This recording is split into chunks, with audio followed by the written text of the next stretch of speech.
నా ఇంటిలో నిట్టూర్పులు వినబడినప్పుడు, నా ఇంటిలో శోకములు వినబడుతున్నప్పుడు, నా బాధలు పవన్తో పంచుకోలేని నా ఇంటిలో నుంచి నా యొక్క సమస్యలన్నీ కూడా నన్ను బాధించి వేధించి శోధనతో శోకముతో సంద్రములో నన్ను ముంచి వేసినప్పుడు, ఆ శోక సంద్రంలో మునిగిపోయినప్పుడు నా ఇంటిలో నుంచి ఆ శోక సంద్రపు నిట్టూర్పులు వినబడుతున్నా, ఇక మీదట సమృద్ధి గానాలు నా ఇంటిలో నుంచి వినబడినట్లుగా చేయగలవాడు నేను ఆరాధించిన యేసయ్య అనే విశ్వాసముతో.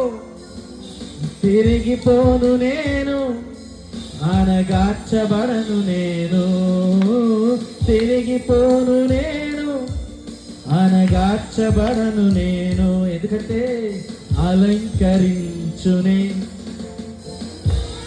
నించునే కోల్పోయినదంతా పునరుద్ధరించునే, నిలుసుచేయునే, నేను అలంకరించునే, కోల్పోయినదంతా పునరుద్ధరించునే.